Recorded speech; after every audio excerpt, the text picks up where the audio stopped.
Enfin de retour dans mon habitat naturel. Ces enfants de la ville peuvent maintenant voir ce dont je suis capable. Contempler ma belle et grande flamme. Ils étaient en admiration devant mon talent, quand soudain, le plaisir a été interrompu par des professeurs qui réagissaient de façon excessive. Ils ont commencé à me crier dessus en disant qu'il y avait une règle contre le feu. Comment peut-on appeler cela un camping si le feu de camp n'est même pas autorisé? Faire du feu est une compétence essentielle à la survie. Ces citadins ennuyeux n'y connaissent rien. Qui a besoin de toutes ces règles de toute façon? Je sais que je n'en ai pas besoin. Bonjour, je suis Nova, le feu de paille, et je n'ai pas toujours vécu en ville. J'ai passé les 14 premières années de ma vie sur la route. Notre famille parcourait le pays en camping-car. Nous ne restions jamais plus de 2 mois au même endroit. Nous cherchions de la nourriture et dormions à la belle étoile. Mais mon monde a bousculé lorsque mes parents ont décidé de divorcer. Ma mère voulait s'installer et mon père continuait à vivre sur la route. J'ai supplié mon père de m'accompagner, mais ma mère avait ma garde. J'aimerais rester avec toi, mon petit oiseau, mais je dois partir. Aucune cage ne peut me retenir trop longtemps. À ce moment-là, je me suis promis de me libérer et de déployer mes ailes. Ma mère et moi nous sommes ensuite installés dans un petit appartement de 2 chambres à Savannah, en Georgie, où nous avons été accueillis par nos nouveaux voisins. Brenda Foster, une enseignante de collège, et son fils, Scott, avec qui j'allais bientôt aller à l'école. Madame Foster était très sympathique, mais dès que j'ai rencontré Scott, j'ai su que nous ne nous entendrions pas. Les citadins sont toujours grincheux et rivés sur leur téléphone portable. Maman a dû cumuler 2 emplois pour joindre les 2 bouts. Comptable le jour, employé de Burger King la nuit. Sa garde-robe colorée a été remplacée par des uniformes ternes et nous ne mangions plus que des fast-foods. Je gardais l'espoir qu'un jour, lorsque maman gagnerait assez d'argent, nous reprendrions bientôt la route. Mais non, c'est notre maison pour toujours. Les choses seront peut-être difficiles pour toi au début, mais crois-moi, ce sera bon pour toi à long terme. On dirait qu'elle veut que ma vie soit aussi ennuyeuse et étouffante pour l'éternité. Puis est arrivée l'école. Il y avait des tonnes de règles et chaque moment de notre journée était programmé. En une seule matinée, j'ai eu des ennuis pour être allée aux toilettes et pour avoir mangé mon déjeuner. Et pour couronner le tout, tous les professeurs se plaignaient de ma calligraphie et de mon orthographe.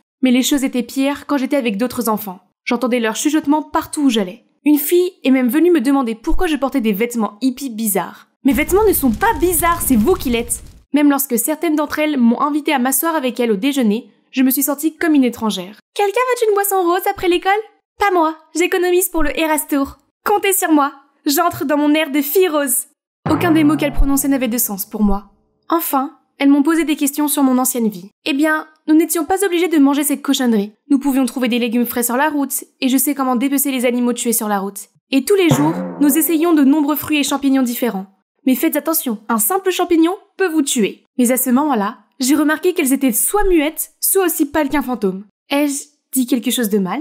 Chaque jour d'école était une succession de sujets confus. Mais aujourd'hui, c'était mon premier cours de musique et j'étais tellement excitée de pouvoir enfin faire quelque chose pour laquelle j'étais douée. Lorsque le professeur de musique, Monsieur Shapiro, a demandé si quelqu'un voulait se produire devant la classe, je me suis levée d'un bond de mon siège, prête à y aller. J'ai chanté avec assurance ma chanson préférée, mais à mi-parcours, Monsieur Shapiro m'a interrompu. Nous apprenons la musique classique. Ce style s'appelle reggae et nous ne l'enseignons pas ici. Nova est une hippie-dippie bizarre. Toute la classe éclate de rire. Qu'est-ce que j'ai fait? Ah, Scott! J'allais vraiment lui faire goûter ma guitare en bois de rose, mais tout le monde m'a retenu. Finalement, Monsieur Shapiro a dit qu'il parlerait avec nos mères après l'école. Scott et sa mère étaient déjà partis avant que ma mère n'arrive. Monsieur Shapiro lui a dit que j'étais une tête brûlée violente qui s'habillait toujours de façon inappropriée. J'attendais que ma mère me défende, mais elle s'est contentée de s'excuser. Je lui en parlerai plus tard. Veuillez excuser son comportement, elle n'a jamais été à l'école auparavant. Qui était cette femme et qu'avait-elle fait à ma mère? Plus tard, j'ai raconté à ma mère à quel point l'école était horrible. Les regards et les taquineries incessants, la façon dont tout le monde semblait avoir un peu peur de moi. Contrairement à mes attentes, elle m'a dit que je devais faire plus d'efforts pour me fondre dans la masse. Et elle m'a même acheté des vêtements normaux pour l'école. Maman, les vêtements me permettent de m'exprimer. Je ne change pas pour m'intégrer. Qu'était-il arrivé? Tu ne m'as pas appris à être moi-même? Si, mais maintenant, j'ai besoin que tu te fondes dans la masse pour que tu puisses te faire des amis. J'ai dû partir avant de fondre en larmes. Je ne pouvais plus rester dans cet appartement étouffant. Alors je suis sortie par la fenêtre. J'ai escaladé l'escalier de secours et je me suis enfuie. Mais à un moment donné, j'ai réalisé que je ne savais pas où aller. Alors j'ai erré jusqu'à ce que je tombe sur les Foster qui ont insisté pour me raccompagner chez moi. Étrangement, Scott semblait moins ennuyeux maintenant. Et il a continué à me regarder maladroitement pendant tout le chemin du retour. Ma mère a été clairement surprise de me voir lorsqu'elle a ouvert la porte. J'avais l'impression d'être une blague, parce qu'elle n'avait même pas remarqué ma grande évasion rebelle. Je n'ai pas pu dormir cette nuit-là. Après avoir réfléchi, j'en suis venue à la conclusion que je pourrais retrouver ma vie d'avant si je retrouvais mon père. Si seulement je savais comment. Le lendemain matin à l'école, j'ai cherché les outils dont j'avais besoin pour retrouver mon père. Boussole, lampe de poche, carte. Scott, qu'est-ce que tu fais là? Toi d'abord. Je voulais m'excuser pour ce qui s'est passé au cours de musique hier. À toi.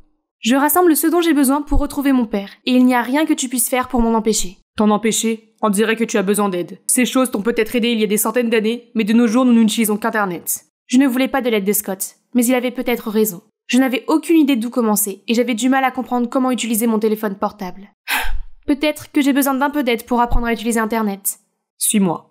Scott a passé l'après-midi à m'enseigner les bases de l'Internet. Il m'a également posé des questions sur mon ancienne vie, et je me suis surprise à tout lui raconter, toutes les choses qui me manquaient et que je détestais dans cette nouvelle vie. À ma grande surprise, il s'est montré compréhensif. Sa mère était elle aussi une mère célibataire, et cela faisait des années qu'il n'avait pas eu de nouvelles de son père. Après ce jour, j'ai pensé que je le détestais un peu moins. Environ une semaine plus tard, je me suis sentie prête à commencer mes recherches. J'étais loin de me douter qu'en tapant le nom de mon père sur Google, j'obtiendrais des millions de résultats. J'étais sur le point d'abandonner lorsque j'ai vu des gens qui cherchaient leur chien. Cela m'a donné une idée. J'ai imprimé autant de prospectus que la bibliothèque me le permettait, et j'ai passé la journée du lendemain à les afficher dans le quartier.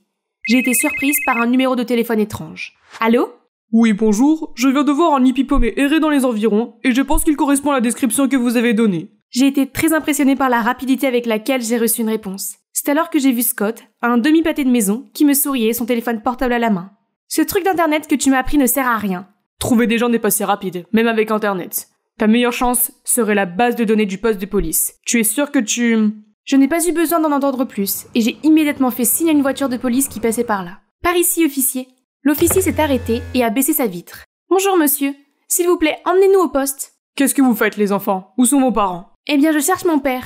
J'ai entendu l'officier parler dans son interphone, disant qu'il ramenait un enfant perdu au poste. Ce n'est pas ce que je voulais dire, mais je suppose que c'est ce qu'il faut faire. Alors qu'il me conduisait à l'arrière de la voiture, je me suis souvenue. Monsieur, il est avec moi. Devrions-nous l'emmener aussi? Correction, 2 enfants perdus. Scott était manifestement stupéfait lorsque le policier nous a escortés jusqu'à sa voiture. C'était hilarant. Bien sûr, j'ai besoin de mon acolyte pour m'aider à trouver cette base de données. Peu après notre arrivée au commissariat, le policier quitte la pièce pour aller nous chercher de l'eau. Dès que la porte s'est refermée derrière lui, je me suis mise à l'œuvre. Je devais regarder dans tous les coins. Mais Scott ne m'aidait pas. Viens m'aider! Où peut bien se trouver cette base de données dans cette pièce? Quoi? Non, idiote, c'est ici. Il s'est ensuite dirigé vers l'ordinateur et a fait quelques clics. Tape le nom de ton père ici. Garde l'œil ouvert. En un instant, un fichier contenant les informations sur mon père est apparu. Je l'ai imprimé et j'ai sprinté jusqu'à la maison avant que l'encre ne sèche. Mon cœur battait la chamade quand j'ai composé le numéro de mon père. Hey yo! Papa, ça fait du bien d'entendre ta voix. Qui est-ce? C'est moi, papa. Silence complet à l'autre bout du fil. Ai-je appelé un mauvais numéro? C'est moi, Nova? Nova! Heureux de t'entendre. Devine quoi, petite? J'ai vécu toutes sortes d'aventures. Puis il m'a parlé de ces voyages extraordinaires auxquels j'aurais aimé participer. Puis j'ai demandé où il était pour que je puisse aller le trouver. Je vis dans l'instant présent, mon petit oiseau. Je vais là où la route me mène. S'il te plaît, papa, laisse-moi t'accompagner. Ok, rejoins-moi à la sortie de l'autoroute à 22h demain. Il a mis fin à l'appel avant que je puisse dire quoi que ce soit d'autre. J'ai ressenti une envie soudaine de pleurer pour une raison quelconque. Ce devait être des larmes de bonheur. J'allais enfin revoir mon père. Mais comment m'y rendre? Peut-être que mon acolyte Scott pourrait m'aider? S'il est revenu du poste de police? Oups! J'ai couru jusqu'à l'appartement de Scott et à ma grande surprise, il a ouvert la porte. Hé, comment es-tu rentré à la maison? Une fois que j'ai expliqué à l'officier que tu étais juste un peu excentrique, il m'a laissé partir. Je suis désolée de t'avoir laissé là. Je n'ai vraiment pas réfléchi. Oh, j'ai parlé à mon père et il vient me chercher demain soir. Donc, j'ai besoin de ton aide pour aller jusqu'à l'autoroute. L'autoroute? Quel genre de parent demande à son enfant de 14 ans de le rejoindre sur l'autoroute le soir? Est-ce qu'il t'a demandé comment tu allais? Ou à ta mère? Il est clair qu'il s'en fiche complètement. Attends. Oui, il n'a vraiment pas demandé? Mais papa était probablement occupé. On pourra en parler demain quand on se verra de toute façon. Comment Scott ose-t-il penser du mal de lui? Que sais-tu de mon père? C'est un esprit libre et je devrais voyager avec lui. La vie, c'est d'être spontané. Ma mère ne le comprend même plus, alors je ne m'attends pas à ce que tu le comprennes. Mais si tu ne veux pas m'aider, très bien, je me débrouillerai toute seule. Puis je suis partie en claquant la porte. La nuit suivante, alors que je me débattais avec Google Maps, on m'a soudainement arraché mon téléphone des mains. Je t'y emmène. Tu pourrais te perdre si tu y allais seule. J'étais encore un peu contrariée par la journée d'hier, mais c'était gentil de sa part. En plus, Scott avait raison, je me perdrais toute seule. Nous sommes arrivés tôt et avons attendu. Les heures passaient. J'ai appelé papa plusieurs fois, mais il ne répondait pas. Quand j'ai vu qu'il était plus de 23h, mon appel a finalement abouti. Oh mec, tu es là maintenant? Notre bus est passé à Savannah il y a un moment. Nous organisons une grande fête, tu devrais voir. Oh, eh bien peut-être que nous nous croiserons à nouveau bientôt. Bye petit oiseau. Il a raccroché tout de suite. J'ai remarqué que Scott me regardait pour réagir, mais je n'ai pas pu me retenir et j'ai éclaté en sanglots. Scott nous avait monté dans le bus pour rentrer à la maison. J'ai pleuré pendant tout le trajet et je n'arrivais pas à parler à cause de mes larmes. Finalement, Scott a pris la parole. Lorsque mes parents ont divorcé, j'ai passé beaucoup de temps à en vouloir à ma mère. Je ne comprenais pas pourquoi elle ne voulait pas que mon père reste. Mais elle a essayé, n'est-ce pas? Non. Elle l'a simplement accepté et j'ai fini par comprendre qu'elle n'était pas faible comme je le pensais. Elle a choisi de rester pour s'assurer que ma vie était normale. Partir aurait été facile. Et ce qu'elle a fait, garder les choses en place, a demandé beaucoup plus de force. Ce que Scott a dit m'a semblé étonnamment mature. Après cela, nous sommes restés assis en silence pendant un moment. Je comprenais ce que Scott disait, mais je ne pensais pas que cela s'appliquait à mon cas. Ma mère n'était tout simplement plus la personne qu'elle était. Nous sommes rentrés à la maison très tard. Avant de nous séparer, Scott a dit: Pourquoi ne demandes-tu pas à ta mère pourquoi elle a décidé de s'installer ici? Les enfants ne comprennent pas toujours pourquoi les parents font certaines choses. Tu devrais peut-être l'écouter. J'ai hoché la tête et j'ai pris une grande inspiration avant d'ouvrir la porte. Ma mère était au téléphone avec les flics et dès qu'elle m'a vue, elle a couru pour me faire le plus gros câlin que j'avais reçu depuis longtemps. Elle m'a demandé où j'étais et je lui ai tout raconté. Comment j'ai essayé de retrouver papa, comment il m'a posé un lapin, et les choses que Scott a dites tout à l'heure. Elle m'a écouté attentivement, puis a dit que ce que papa avait fait était terrible, mais pas vraiment inhabituel. Tu sais que nous nous sommes arrêtés dans une ville de temps en temps, avec des emplois temporaires comme serveur ou laveur de voiture, n'est-ce pas? Ce que tu ne savais pas, c'est que ton père faisait toujours des bêtises et se faisait virer quelques jours après avoir commencé. Nous avons donc décidé qu'il s'occuperait de toi pendant que je travaillerais. Je n'avais pas réalisé à quel point maman avait toujours travaillé dur pendant que papa et moi nous amusions avec insouciance. Puis j'ai demandé pourquoi elle avait choisi cette vie en premier lieu. Quand je l'ai rencontrée, j'avais un travail de 9 à 5, que je détestais. Tandis que ton père disait « Le monde est un livre, voyager fait de toi un conteur ». Bien sûr, cela me semblait fascinant. Alors j'ai quitté mon travail et... Je me suis libérée dans le camping-car que nous avons acheté. Mais pourquoi tu décidais de t'installer après toutes ces années? Après t'avoir eu, j'ai réalisé que notre vie d'errance n'était pas un bon environnement pour un enfant. Je craignais que tu n'aies du mal à t'en sortir, une fois que tu aurais grandi. Surtout parce que ton père ne t'aidait pas et ne faisait que te donner le mauvais exemple. De plus, faire l'école à la maison est difficile. Nous ne sommes pas des enseignants. Tu mérites de grandir dans un foyer stable, d'avoir des amis de ton âge et de créer des liens profonds avec eux. J'ai vous deux, et les gens que nous avons rencontrés dans tout le pays. Ce n'est pas assez, chérie. J'ai pensé que je devais te donner une vie normale pendant que tu es encore jeune.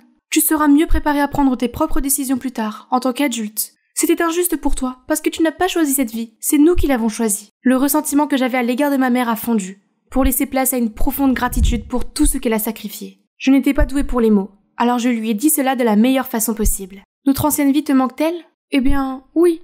Mais pour l'instant, tu es ma priorité numéro 1. Une fois le mal passé, il était temps de guérir. J'ai essayé de me concentrer sur mes leçons et d'apprendre les règles. Ma mère m'a même aidé à choisir des vêtements plus appropriés pour l'école, mais qui me ressemblaient encore. J'ai fait de mon mieux pour apprécier les mêmes films que les autres enfants, et j'ai appris à jouer leurs chansons préférées sur ma guitare. Très vite, ils sont devenus mes nouveaux amis. J'ai continué à me rapprocher de Scott, mon ami et partenaire de crime depuis le début. Cependant, ma mère et moi avons convenu que nous ne devions pas abandonner totalement notre amour des voyages, et elle a promis que nous organiserions quelques grands voyages en voiture chaque année à partir de cet été.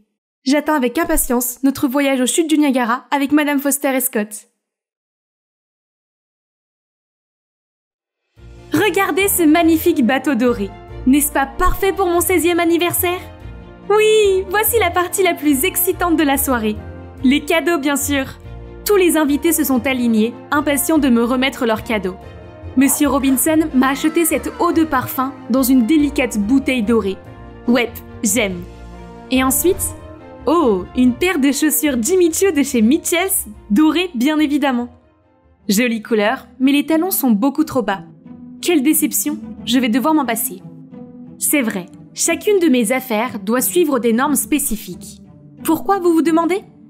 Eh bien, ma mère m'a considérée comme son bel ange méritant d'avoir toutes les merveilleuses choses luxueuses et dorées depuis le jour où je suis née avec ses cheveux blonds soyeux et ses yeux étincelants. À tel point qu'elle a immédiatement changé la décoration de ma chambre, ainsi que tous mes vêtements et jouets de bébé pour les assortir à mes traits. Pendant toute mon enfance, maman a continué à me gâter avec les merveilleuses choses luxueuses et dorées.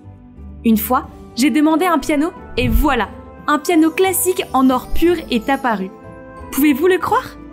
Une autre fois, j'ai dit que je voulais un poney. Et sans hésiter, elle m'a emmenée dans une ferme pour rencontrer Goldie, ma nouvelle jument avec la plus brillante des robes dorées. Maman, merci beaucoup. Chérie, l'or est le symbole du pouvoir et de la divinité. Tu dois toujours te rappeler à quel point tu es spéciale et ne jamais accepter moins que la perfection. Et ce sont les paroles que j'ai toujours suivies. Retour à ma fête d'anniversaire. C'est l'heure du gâteau d'anniversaire. Mais les fleurs sont roses? Je les veux toutes dorées. Chef Franz, s'il vous plaît, grattez-les toutes et remplacez-les par des fleurs dorées. Je n'arrivais pas à croire que mon anniversaire avait presque été gâché à cause de ça. Maman m'a tapoté l'épaule pour me réconforter, tandis que papa m'a juste lancé un regard désapprobateur. C'est juste un gâteau, Lola. Comment vas-tu t'intégrer là-bas si tu persistes à être si capricieuse? Tu devrais peut-être rejoindre une école publique pour ouvrir un peu les yeux. L'école? Ce n'est pas une mauvaise idée. Avoir toujours été scolarisée à domicile signifiait que je n'avais pas d'amis. Même les invités d'aujourd'hui sont tous des partenaires de mes parents. Mais maman s'est immédiatement opposée à l'idée car elle ne voulait pas que je traverse des épreuves. Ne t'inquiète pas, maman, je choisirai une école qui correspond à tous mes critères. S'il te plaît. Et bien sûr, elle ne pouvait pas dire non. Me voilà donc en train de négocier directement avec le directeur. Je suppose que peindre son casier en or et emmener un chef personnel à l'école et autres choses du genre sont possibles. Mais j'ai peur que nous n'ayons pas de salle de piano privée. Alors construisez-en une. De plus, nous n'avons qu'un terrain de sport extérieur et une piscine. Alors installez simplement un toit. Ne vous attendez pas à ce que je fasse du sport sous une chaleur torride. Mademoiselle, contrairement à votre précédent enseignant, tous les enseignants ici n'ont pas un doctorat, ne sont pas bilingues et n'ont pas la trentaine. Dans ce cas, pas de problème. Je vais juste trouver une autre école. Non, attendez, donnez-moi du temps. Tant que votre famille sponsorise l'école comme promis, je vais certainement faire en sorte que cela se produise. Ah, voilà. Enfin, c'est mon premier jour à l'école. Immédiatement, tous les élèves se sont pressés autour de moi, émerveillés par mes nobles vibrations et mon sens de la mode. Pas de surprise, car cette école a besoin d'un sérieux relooking. Mais attendez, cette fille blonde a l'air plutôt soignée. Oh, elle portait même un sac jaune Chanel à rabat classique. Quelle coïncidence, le mien est une édition limitée. Je suis allée lui parler tout de suite. Elle s'appelle Beth et nous avons tout naturellement accroché après une brève discussion sur la mode et les cosmétiques. J'avais l'impression de m'être trouvé une super copine. Tous les jours après les cours, j'emmenais Beth faire des virées shopping chez Saks pour tisser des liens. Je lui achetais tous les vêtements et accessoires en or et en jaune, comme les miens. Je l'ai même convaincue de décolorer ses cheveux pour qu'ils soient aussi brillants que les miens. Nous sommes presque des jumelles maintenant. Il y a juste un problème. Où que nous allions, les garçons nous suivaient. Si tu sors avec moi, je te donnerai la dernière collection Gucci. Désolée, je viens d'acheter tout le magasin. Je peux décrocher les étoiles pour toi si tu veux. C'est vrai? Et qu'est-ce que je dois faire avec ces pierres inutiles? Mon père vient de m'acheter une Ferrari. Je peux t'emmener partout. Tant mieux pour toi. Dommage, ma Rolls-Royce est là. Bye. Pourquoi doivent-ils faire une telle scène? Il n'y a aucune chance que je tombe dans le panneau avec ces idiots. Je veux mon prince charmant qui remplit tous mes critères. Et si je disais à tout le monde quel est mon genre de mec? Comme ça, je pourrais distinguer la pépite du parfait petit ami. N'ayant pas de temps à perdre, j'ai créé une story Pose-moi une question sur IG et j'ai demandé de l'aide à Beth. Haha, maintenant, tout ce que j'ai à faire est de lister mes exigences. Le lendemain matin à l'école, tous les abrutis m'ont finalement laissé tranquille. Oh, sauf ce type. Hey, la fée dragée, je peux être l'homme de tes rêves. Donc c'est Josh, le capitaine de l'équipe de foot, et aussi le garçon le plus sexy ici. Il semble qu'il réponde à tous mes critères. Est-il ma pièce manquante parfaite? J'avais tout faux. Pendant notre rencard, il n'arrêtait pas de dire à quel point c'était terrible pour lui d'être trop riche et trop beau. Ah, comme j'avais envie de lui fourrer ce steak dans la bouche et de rentrer chez moi. Mais je suppose qu'il répond à mes critères élevés. Alors peut-être que je devrais lui donner une autre chance. Ah. Le lendemain matin, pendant le cours d'éducation physique, Beth s'est précipitée vers moi, tenant une chaussure super puante.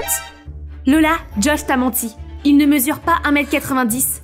Regarde cette vilaine semelle intérieure pour augmenter la taille. Il ne fait qu'1m80. Berk, dégueulasse. Bébé, je suis désolée, je l'ai fait parce que... Ça suffit. Enlève-moi cette chaussure puante, c'est fini entre nous. Et donc ma quête du grand amour est à nouveau dans une impasse. Pourtant, étonnamment, la chance m'avait souri une fois de plus. Plus tard ce jour-là, je suis venue à la salle de répétition comme d'habitude, lorsque j'ai entendu mon morceau de musique préféré. Oh mon Dieu, quelle vue céleste! Tout d'un coup, j'ai senti mon cœur battre la chamade, et j'ai inconsciemment marché vers ce garçon. On dirait que quelqu'un a vraiment bon goût en musique. Et ton talent n'est pas si mauvais non plus. Eh bien, tant que tu ouvres ton cœur pour sentir son âme, pas seulement à prendre les notes. Puis il s'est levé et est parti, sans prendre la peine de me regarder une seule fois. C'était un peu snob, n'est-ce pas? Pourtant, étrangement, je suis restée là, hébétée. Mais attendez, qui suis-je pour me pâmer si facilement? Voyons d'abord s'il correspond à mes critères. Beth m'a aidé à en savoir plus sur lui. Il s'avère qu'il s'agit de Connor, le nouvel étudiant transféré qui essaye d'entrer dans l'équipe de basket. Alors je suis immédiatement allée voir Ken, le capitaine, et je lui ai chuchoté à l'oreille, lui demandant de trouver une excuse pour faire passer à Connor un examen physique, dans mon cabinet médical personnel bien sûr. Le résultat est enfin arrivé. Naturellement blond naturel et aucune calvitie. 1m90, sans semelle de rehaussement. Dents blanches, pas de caries. Waouh, il remplit toutes les conditions. Puis je me suis précipitée dans le bureau du directeur pour lui demander le bulletin scolaire de Connor et il était impressionnant. Il est toujours dans les 2 premiers de l'école, participe activement aux activités extrascolaires et il a même gagné un prix au concours national de basket.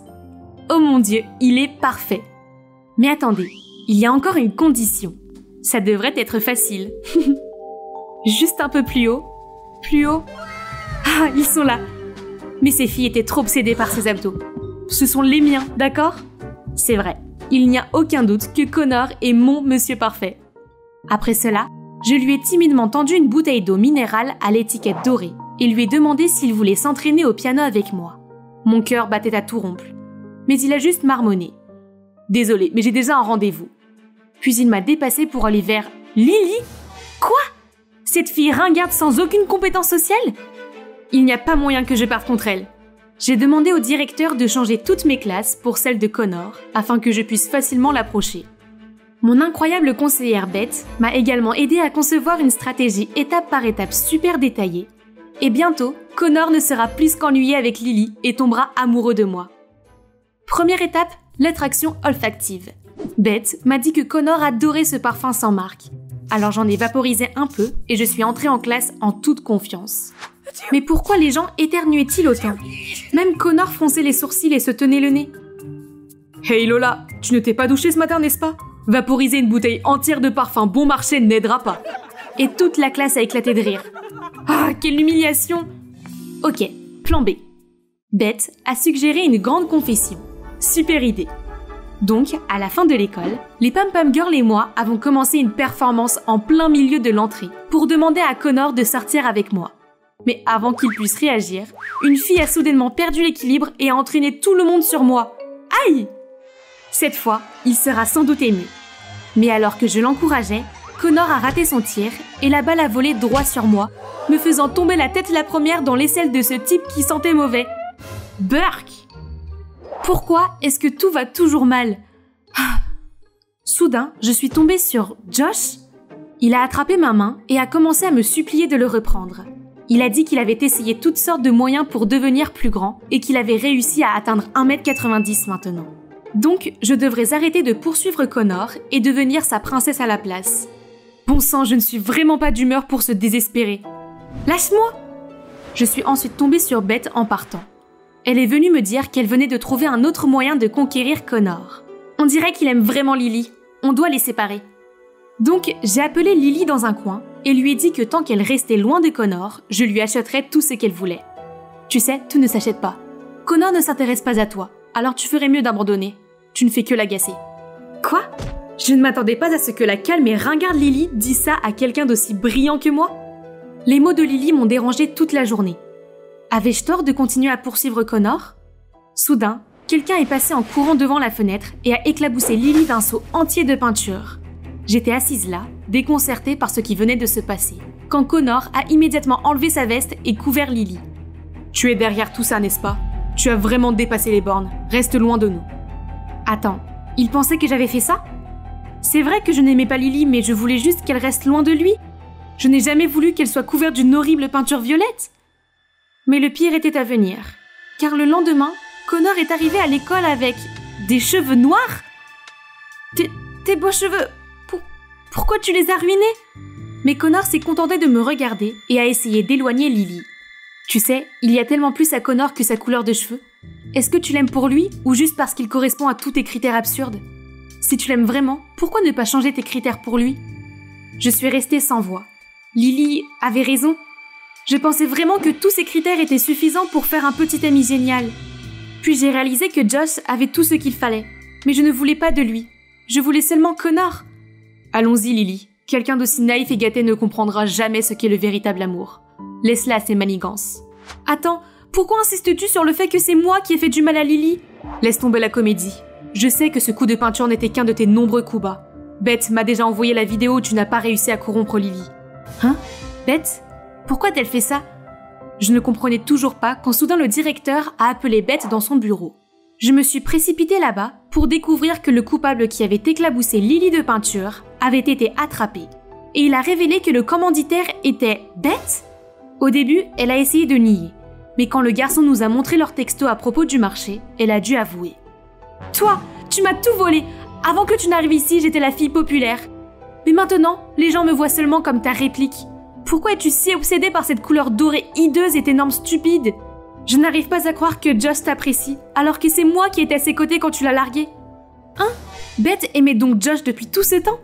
Elle a même accepté de sortir avec lui en secret. Mais Josh ne l'a traité que comme un élément secondaire pendant qu'il essayait de me reconquérir. Si je ne peux pas avoir Josh, tu ne pourras jamais avoir Connor. Incroyable. Pendant tout ce temps, j'ai laissé le renard garder les oies? Je ne pouvais plus supporter cet endroit, alors j'ai séché les cours et je suis rentrée directement à la maison. Cette nuit-là, en voyant à quel point j'étais bouleversée, papa est venu me réconforter. J'ai pleuré et je lui ai tout raconté sur ma vie amoureuse et mes problèmes d'amitié. Chérie, il est peut-être temps que tu vois les autres différemment. Ces normes ne veulent rien dire. Tu devrais ouvrir ton cœur et t'autoriser à voir le bon côté des gens. Papa avait raison.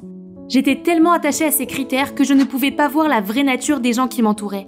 J'ai choisi Beth et Josh en fonction de ces critères, mais ils m'ont tous deux laissé tomber. D'une autre part, Connor les a délibérément brisés, mais je ne pouvais pas le chasser de mon esprit. Les normes étaient comme mes partitions de musique.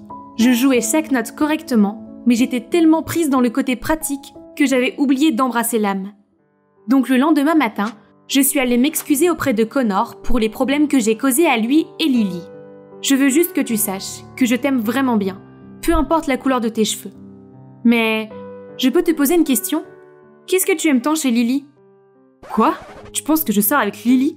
C'est ma cousine. Oh, c'est tellement embarrassant.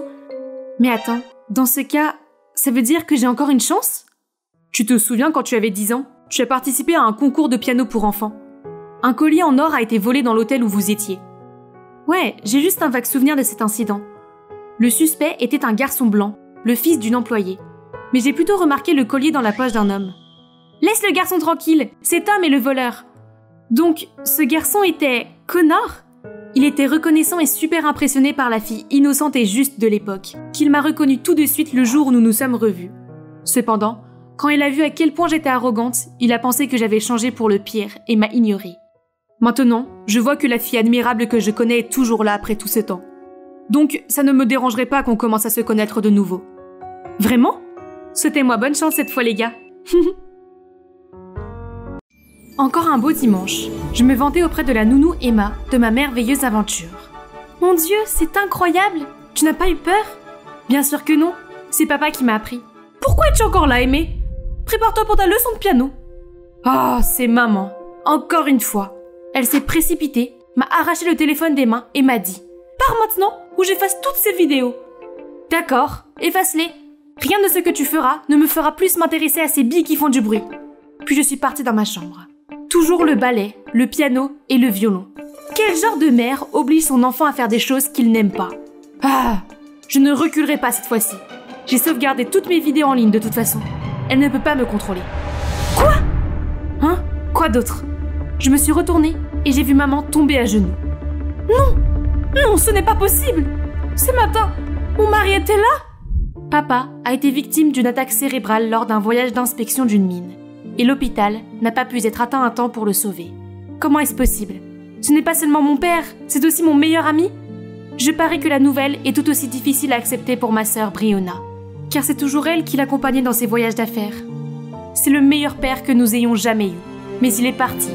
Et j'ai eu l'impression qu'Emma et Brionna étaient les seules personnes qui m'aimaient vraiment maintenant.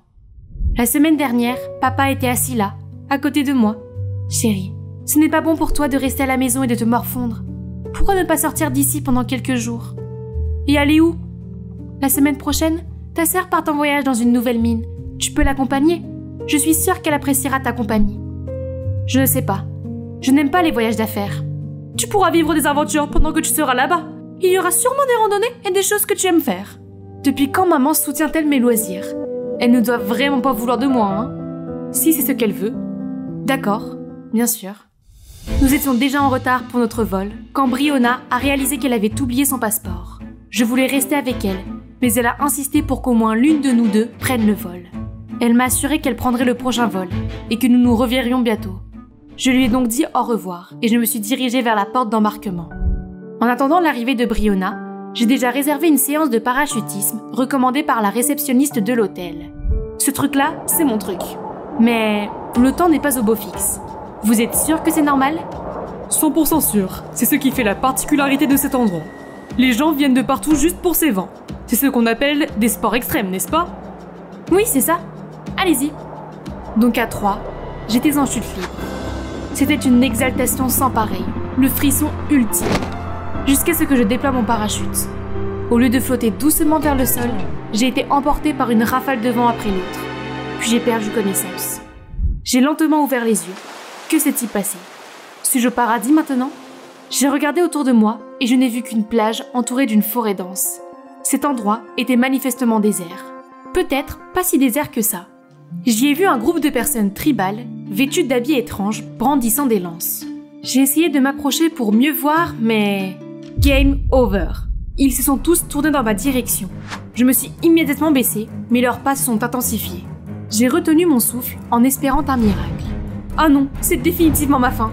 Mais contre toute attente, la main m'a poussée plus loin dans les buissons, comme si elle essayait de me cacher. J'ai levé les yeux et j'ai vu qu'il s'agissait d'un homme qui parlait à l'autre dans sa langue maternelle. La conversation s'est arrêtée. On aurait dit que les autres étaient partis. Merci, merci beaucoup, beau monsieur. Désolée de vous avoir dérangé, je vais y aller maintenant. Je peux vous laisser partir, mais pas les autres. Ces gens sont agressifs et attaqueront tout un truc. Oh, il parle français? Sympa. Je suis sauvée maintenant. Alors que je le suivais dans la forêt, il restait silencieux. Mais je ne pouvais m'empêcher de me poser des questions. D'où viens-tu? Pourquoi es-tu ici?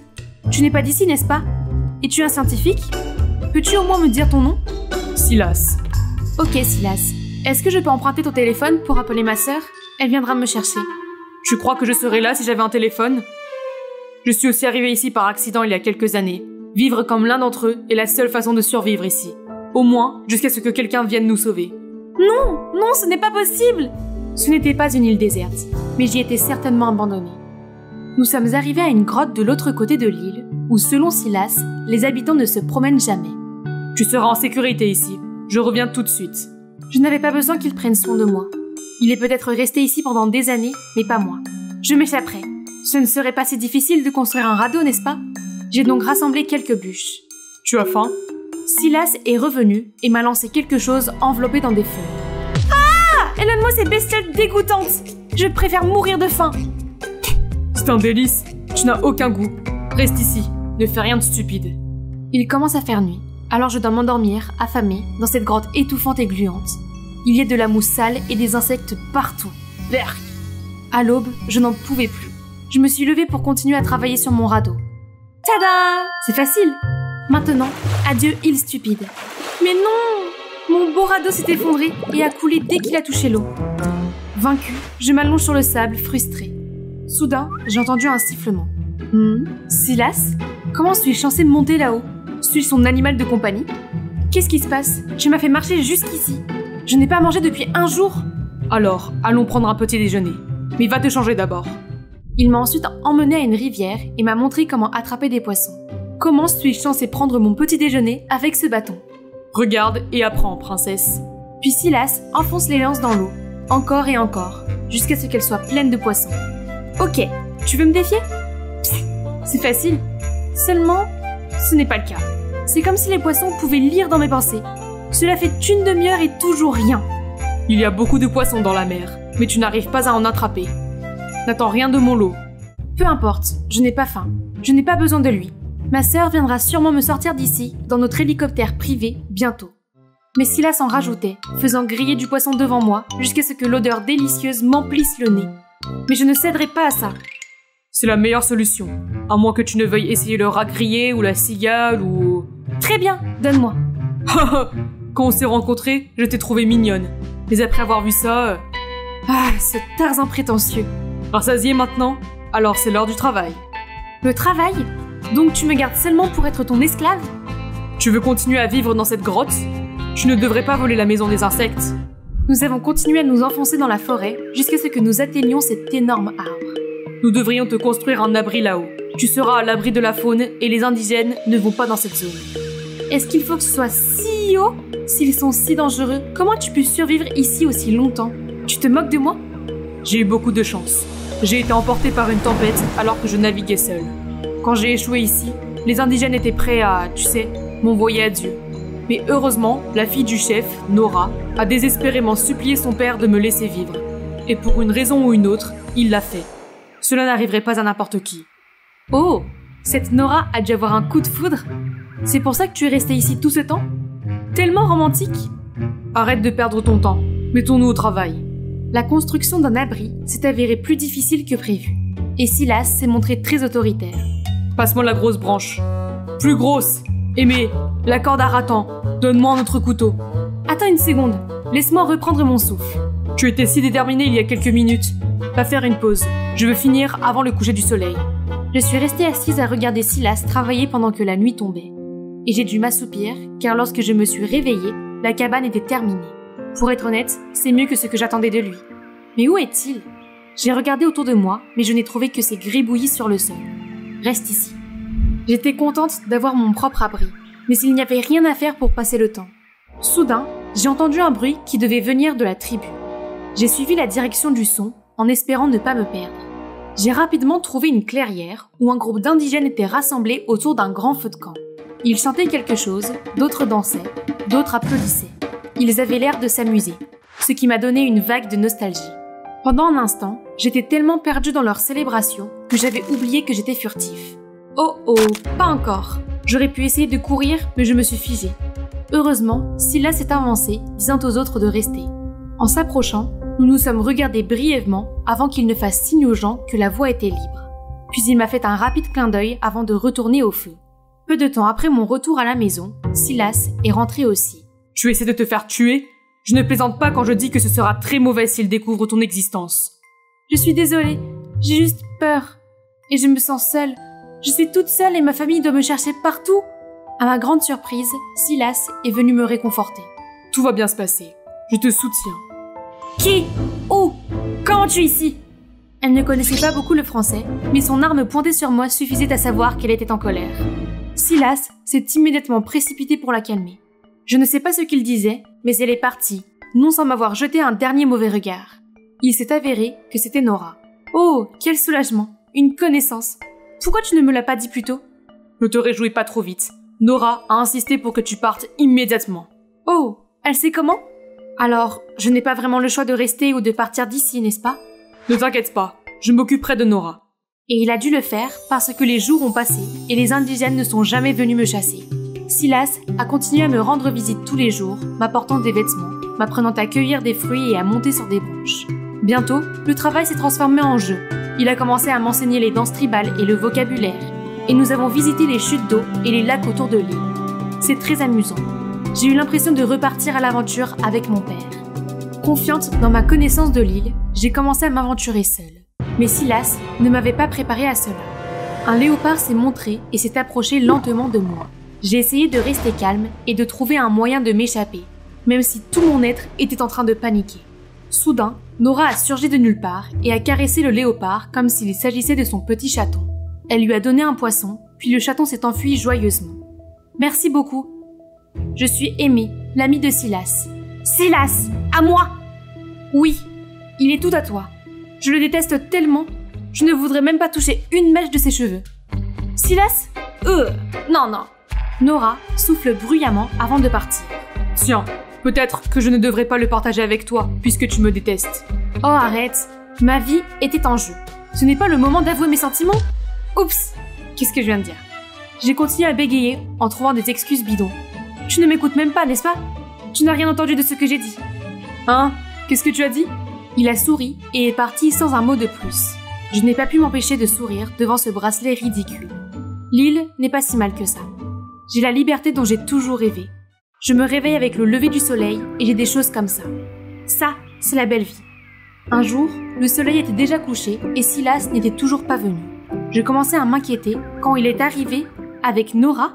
Silas a dit qu'elle voulait m'apporter des vêtements. J'étais soulagée qu'elle veuille enfin faire la paix, mais son expression m'a perturbée. Quand je l'ai remerciée, elle n'a rien dit et n'a même pas souri. Nous nous sommes assis autour du feu. Silas et moi avons parlé d'une chose après l'autre. Oups, nous avons peut-être oublié Nora. Mais la barrière de la langue est vraiment importante, tu sais. Et elle est restée assise à bouder. Soudain, elle s'est levée, provoquant des éclaboussures de charbon chaud sur moi. Silas m'a aidé à me nettoyer les mains, tandis que Nora partait en trombe. Est-ce qu'elle va bien?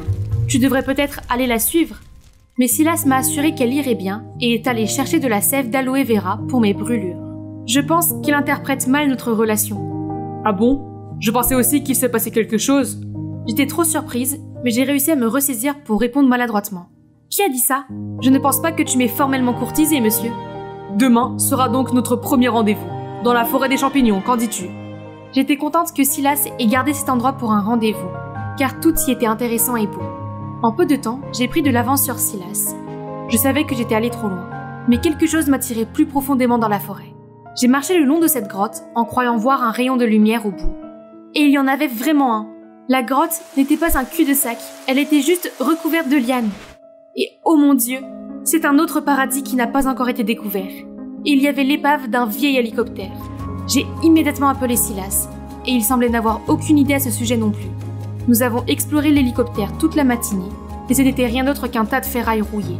Nous étions sur le point de partir quand Silas a appuyé sur un bouton et la radio s'est mise à fonctionner. Nous avions trouvé notre nouveau passe-temps.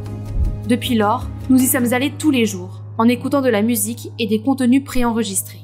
Et nous avons fini par capter un faible signal radio, et pour la première fois, nous avons eu un lien avec le monde extérieur. Je ne m'intéresse normalement pas à l'actualité, mais une histoire familière a piqué ma curiosité. Juste après la mort du plus grand nom de l'industrie des pierres précieuses, sa femme a été chassée de la maison. Y a-t-il un lien avec la disparition de la plus jeune des filles? Qui sera le vainqueur de la lutte pour l'héritage? Était-ce réel? Parlait-il de ma famille à la radio? Pourquoi ma mère serait-elle partie? Je me suis alors souvenue du comportement étrange de ma mère avant mon départ. Pour la première fois, elle m'a encouragée à partir à l'aventure. Et maintenant, je me suis retrouvée ici. Était-ce une coïncidence? Oh non. Comment une mère peut-elle faire ça à sa propre fille? Calme-toi. Je crois qu'il y a plus que ça. Ne fais pas de conclusions trop rapides. Je ne pense pas que les tigres mangent leurs petits. Peut-être, peut-être pas. Il n'y a qu'une seule façon de le savoir. Il faut que je rentre chez moi, immédiatement. Bonjour, je m'appelle Chloé et j'habite à Toulouse. Je travaille sur mon premier roman d'amour qui raconte l'histoire d'un couple destiné à être ensemble malgré tous les obstacles qu'ils rencontrent. Si vous l'aimez, laissez-moi un commentaire. Bouh. Encore perdu dans ton stupide monde fictif. Si vous l'aimez, laissez-moi un commentaire. C'est Cédric, mon frère. Mais j'en doute, parce qu'on n'a rien en commun. Et que c'est un vrai emmerdeur. Enfin bref, on peut dire que je suis introvertie, et que je rêve de devenir une romancière à succès, de vivre de ce que j'aime. Seulement, les rêves ne se réalisent pas toujours, et les maisons d'édition ne semblent pas aimer mes ébauches. Pendant ce temps, Cédric est Satan déguisé dont le seul but est de rendre ma vie misérable. Il a désactivé mon alarme et m'a fait arriver en retard à une réunion. Il a changé tous les noms de mes contacts en emoji et une fois, je me suis réveillée en voyant mon ordinateur portable recouvert d'un film plastique. Le problème, c'est qu'il s'en sortait toujours, simplement parce qu'il était considéré comme beau. Aux yeux de ses admiratrices, il ne pouvait rien faire de mal. Vivre avec Cédric était un véritable test d'endurance. Alors je l'ai évité du mieux que j'ai pu en allant dans une école privée, au lieu de la même école publique que lui. Tout allait bien jusqu'à ce que nos parents perdent tout dans les actions. Et que nous n'ayons d'autre choix que d'emménager dans cette toute petite maison. Un soir, je suis descendue chercher de l'eau et j'ai vu maman et papa avec des factures qui s'empilaient autour d'eux. En les voyant ainsi, j'ai eu envie de les aider.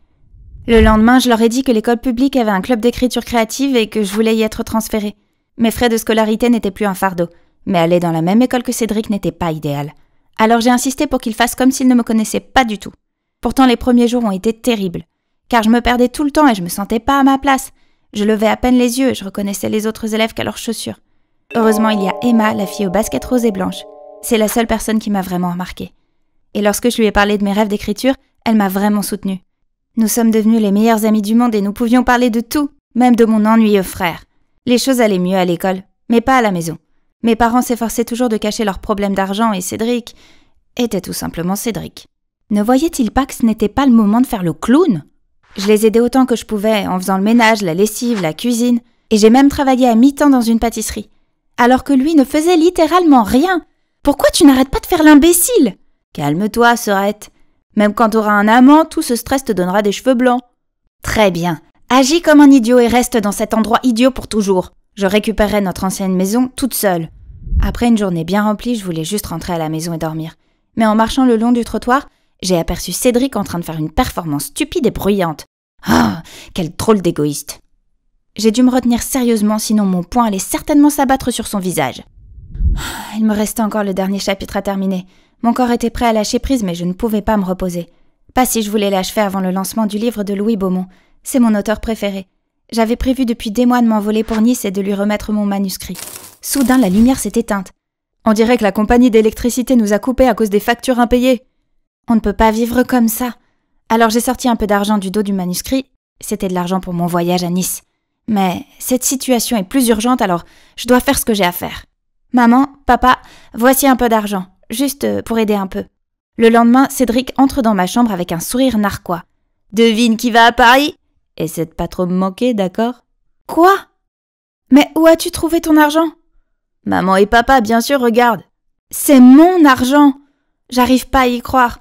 Nous n'avons même pas d'électricité, mais ils lui ont donné de l'argent pour aller faire le fou à Paris. Je l'ai poussé hors de ma chambre et j'ai claqué la porte. J'avais toujours fait de mon mieux pour ne pas les décevoir, et pourtant il favorisait mon frère ingrat et le gâtait. Toutes ces histoires de famille me rongeaient, alors le jour de l'école, je me suis confiée à Emma. Seulement, quand j'ai essayé de lui parler, elle semblait distraite et continuait à dériver avec la musique. Emma, tu m'écoutes ? Ah, désolée, mais ce rythme, c'est totalement le feu. Regarde, c'est le gagnant de ce concours. Il est incroyable et talentueux. J'ai regardé son téléphone et... Quoi ? Cédric ? Alors il est venu à Paris pour ce stupide concours. Ne parle pas de lui, d'accord ? C'est mon frère égoïste et insensible dont je t'ai toujours parlé. Sois son fan et on ne pourra plus être amis. Les choses ont encore empiré lorsque Cédric est rentré chez nous et a couvert la maison avec sa récompense. Chloé, regarde tout cet argent que ton frère a gagné. Grâce à son talent, nous pouvons retourner dans notre ancienne maison. Pourquoi tout est si facile pour Cédric ? Il a fait du rap sans queue ni tête et est devenu une célébrité. Pendant ce temps, c'est moi qui ai dû renoncer à mon voyage et à mon rêve. Au moins, nous avons récupéré la vieille maison. Mais jour après jour, ces journalistes ennuyeux me rendent folle. Comment avez-vous trouvé ces paroles significatives ? Significatives ? Tout le monde sait que le rap n'est pas vraiment de la musique. C'est juste du bruit, plein de jurons et d'insultes. Ouais, ignore-la, elle est juste grincheuse parce qu'elle a sauté le petit déjeuner. On peut pas échapper au nom de Cédric, même à l'école. S'il te plaît, présente-moi à lui. Pourquoi es-tu si obsédée par lui ? Tu te souviens pas de ce que je t'ai dit, c'est une horreur. Allez, essaie d'écouter sa musique. Je crois pas que quelqu'un qui a écrit de si belles paroles puisse être aussi mauvais que tu le dis. Très bien. Si elle voulait le rencontrer, je lui accorderais ce souhait. Il est temps qu'elle voie son vrai visage. J'ai ouvert la porte et j'ai fait entrer Emma, quand soudain, nous avons été recouverts d'un nuage de confettis. Bah alors pourquoi cette tête ? Mon grand accueil, c'était une bombe. Sais-tu combien de temps il faudra pour nettoyer ce désordre ? Emma, c'est mon frère, un idiot. Idiot de frère, Mais je me suis retournée et j'ai vu qu'Emma était déjà en train d'absorber toutes les paroles de Cédric. J'en peux plus ! Mon temps serait mieux employé à écrire. Pensée tremblante, à travers la peur, tes yeux trouveront les miens. L'amour nous liera comme les 9 vies d'un chat. Waouh, c'est parfait! Attendez, cette voix ne m'est pas familière. Oh là là, ce type est beau comme un cœur. Bonjour, je suis Pierre, le collègue de Cédric. Il est là ? Oui, je vais vous montrer le chemin. Pourquoi vous le cherchez ? Je suis ici pour m'entraîner, nous collaborons sur mon prochain album. J'ai aussi aidé Cédric à monter son spectacle et à se faire des relations dans l'industrie. Il est superbe, n'est-ce pas ? Après ce jour, Pierre est venu plus souvent chez nous. Il s'avère que c'est un homme doux et gentil qui nous apporte toujours des cadeaux, comme des fleurs et des bougies parfumées. Après le dîner, il m'a même aidé à faire la vaisselle. Comment un tel ange peut-il travailler avec mon diable de frère ? Un jour, alors que je sortais avec Emma, elle m'a soudain entourée de son bras et m'a dit « T'as l'air bien plus joyeuse ces temps-ci. C'est parce que Cédric est souvent absent pour ses shows. » Tu me dis que ça n'a rien à voir avec Pierre ? Allez, Chloé, c'est écrit sur ton visage. Très bien, il est vraiment gentil et son sourire est aussi lumineux que le soleil. Comment puis-je aborder quelqu'un comme lui? Pourquoi ne pas commencer par une lettre d'amour? J'ai écrit la lettre la plus romantique qui soit, puis je l'ai apportée à son entreprise. Si quelqu'un demande, je dirais que je suis ici pour voir mon frère. Ils se disputent. Je suis allée voir Pierre et je lui ai demandé ce qui se passait. Oh non, c'est rien, vraiment. Cédric est juste stressé par son emploi du temps chargé. C'est ça, comme s'il y avait quelque chose de stressant dans cette histoire de rap sans queue ni tête. C'était mon moment, alors j'ai mis ma lettre dans la main de Pierre et je me suis enfuie. J'étais encore toute excitée en arrivant à la maison. Seulement Cédric a gâché mon humeur en restant assis là avec l'air d'avoir avalé une guêpe. Oh non, est-ce que toutes les fêtes du showbiz sont trop fatigantes? Quelle tragédie! Tais-toi, Chloé. Qu'est-ce qu'une rêveuse comme toi en sait? Rêveuse? Au moins je suis pas une idiote égocentrique et superficielle. J'ai tout sacrifié pour que tu puisses poursuivre ta stupide carrière de rappeur. Et tout ce que tu fais, c'est te comporter comme un crétin ingrat. Grandis et arrête d'être aussi puéril. Je m'attendais à ce qu'il me réponde en criant, mais au lieu de ça, il m'a jeté un regard éteint et est parti en trompe dans sa chambre. Il n'est pas descendu pour le dîner, ou quoi que ce soit pendant les 3 jours suivants. Cette maison était bien calme sans lui. Mais c'est un gars cool et les choses reviendront bientôt à la normale, n'est-ce pas? Je devrais profiter de la paix tant que je le peux. Le lendemain, Emma s'est présentée chez moi toute excitée. Cédric est là. Il n'a répondu à aucun texto ni appel. Vous vous envoyez des messages? Je me demande juste s'il va bien. C'est typique de toi de lui parler dans mon dos. À ma grande surprise, Emma est passée devant moi avec impatience et a couru jusqu'à la chambre de Cédric. Puis elle est réapparue avec une note. Cédric est parti? Mon Dieu, comment il est irresponsable et impulsif! Il se soucie vraiment de personne d'autre que de lui-même. Ça suffit, je t'écouterai plus dire du mal de ton frère. Tu vois pas qu'il a beaucoup de mal et qu'il montre des signes de dépression? Qui est celui qui ne se soucie pas de sa famille? Et tu crois vraiment que t'es meilleur que lui? L'emportement d'Emma m'a laissé bouche bée. Cédric est-il vraiment dépressif? Comment pouvais-je le savoir alors qu'il fait toujours l'imbécile? Ce soir-là, papa et maman sont restés préoccupés par la disparition de Cédric. Il a tout donné pour nous aider alors que nous ne pouvions rien faire pour l'aider. Tu te souviens des jours où il jouait dans la rue? Il nous donnait tout l'argent qu'il gagnait. Et il essayait toujours de nous remonter le moral quand tout allait mal. Cédric voulait participer au concours de rap pour gagner plus d'argent. Il était très nerveux, mais nous avons cru en lui, alors nous lui avons donné l'argent pour participer. Oh mon Dieu, je l'ai donc mal compris depuis le début. Soudain, je me suis souvenue de sa chanson gagnante qu'Emma m'avait montrée. Je suis montée dans ma chambre et je l'ai écoutée. Il s'agit de nous, sa famille bien-aimée. Il s'est avéré qu'il n'était pas un raté et un perdant oisif comme je le pensais. Il faisait toujours bonne figure pour remonter le moral des autres, alors qu'il luttait tranquillement contre ses propres démons. Il fallait que je le retrouve et que je m'excuse immédiatement. J'ai donc demandé de l'aide à Pierre. Je ne savais pas qu'il avait autant de difficultés. J'aurais dû m'en apercevoir et ne pas le surcharger de travail. Mais il y a un spectacle important qui arrive et si Cédric ne se présentait pas, il romprait son contrat et devrait payer une grosse somme d'argent. Oh non, c'est pas bon ça. Qu'est-ce qu'on fait maintenant? Tu sais quoi? Tu ressembles beaucoup à Cédric et si tu te déguisais en lui? Mais comment? Ne t'inquiète pas, notre équipe de maquillage est excellente, personne ne le saura. Tout cela semblait insensé, mais j'avais pas d'autre choix. Ma famille ne pouvait pas s'endetter à nouveau pour ça. Le fait d'être aussi proche de Pierre m'a fait battre le cœur. Il m'a emmené me faire maquiller, puis j'ai appris à lip-syncer et à me produire sur scène. J'ai même essayé de marcher et de parler comme mon frère. Je me sentais mal de tromper ses fans, mais je pouvais pas risquer que Cédric ait de gros ennuis. C'est juste pour cette fois. Il m'arrive aussi de faire du lip-sync, c'est pas grave. Je me suis sentie un peu perdue. Puis soudain, un membre de l'équipe de scène au-dessus de moi a accidentellement laissé tomber une clé. Elle aurait pu me faire tomber si Pierre n'était pas intervenu pour sauver la situation. Maintenant, revenons à l'entraînement. Oh là là, c'était trépidant. Pierre est resté avec moi tout le temps et m'a beaucoup soutenue. Nous n'avons jamais cessé de chercher Cédric ensemble. Notre lien grandissait, mais je n'arrivais pas à comprendre pourquoi il n'avait rien fait. Peut-être que ma première lettre n'avait pas été assez claire. Alors je me suis glissée dans la chambre de Pierre pour lui en laisser une autre. Ce n'est que plus tard dans la journée que je l'ai vu coller à son téléphone et que j'y ai jeté un coup d'œil. Ah! Il était en train d'envoyer un message à quelqu'un avec un surnom très ringard. C'est vrai, il n'était pas intéressé parce qu'il sortait déjà avec une autre. Oh non, je dois récupérer ma deuxième lettre avant de m'humilier. J'ai couru dans sa chambre, mais je l'ai trouvée nulle part. Attendez, qu'est-ce que c'est? Le grand soir arrive. Oh, j'étais absolument terrifiée. Pierre m'a souri gentiment et m'a pris les mains. Nous avons échangé un regard, puis nous sommes montés sur scène ensemble. Il y avait tellement de monde. J'avais les jambes engourdies, mais j'ai aperçu Emma qui me faisait des yeux doux depuis le premier rang et mes nerfs se sont calmés.